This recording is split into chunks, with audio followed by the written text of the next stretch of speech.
Nous sommes les prédicateurs, nous sommes les instruments de recueil, nous sommes. Demande-lui, as-tu un rêve? Maintenant, demande-lui, est-ce que tu peux comparer ton rêve à celui de Dieu?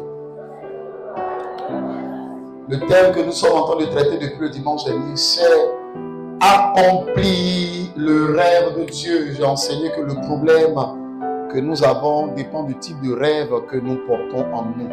La qualité de nos réalisations est définie par la qualité du rêve que nous avons. Le rêve ici, c'est quoi? C'est l'avenir glorieux que Dieu nous appelle à accomplir selon son plan divin et selon ses desseins, qui motive nos actions et qui donne l'espoir et nourrit nos passions. Amen. Ce à quoi vous aspirez est ce que vous allez enfanter. C'est la mission divine qui est rattachée à votre destinée, le rêve de Dieu. Et nous avons vu que Dieu ne nous appelle pas à accomplir notre rêve. D'abord, Dieu nous appelle à accomplir lui son rêve et ensuite il nous aidera à accomplir notre rêve. Quelqu'un dit Amen. Quelqu'un dit Amen. Et selon le verset, Jésus dit qu'il n'est pas venu pour faire pour lui. Il n'est pas venu accomplir ce qu'il veut. Il n'est pas venu faire sa volonté. Il n'est pas venu faire son rêve.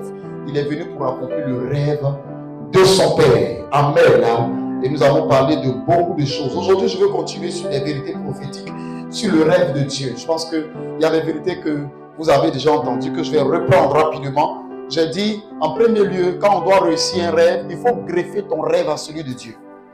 Et non le contraire. Voilà. Il ne faut pas que tu appelles Dieu dans toi ton rêve. Toi, tu dois te dépêcher pour aller dans le rêve de Dieu. Quelqu'un n'a pas dit Amen? Amen. Hein? Voilà. Et j'ai dit, votre rêve vous créera des adversaires. Deuxième point, votre rêve vous créera des adversaires.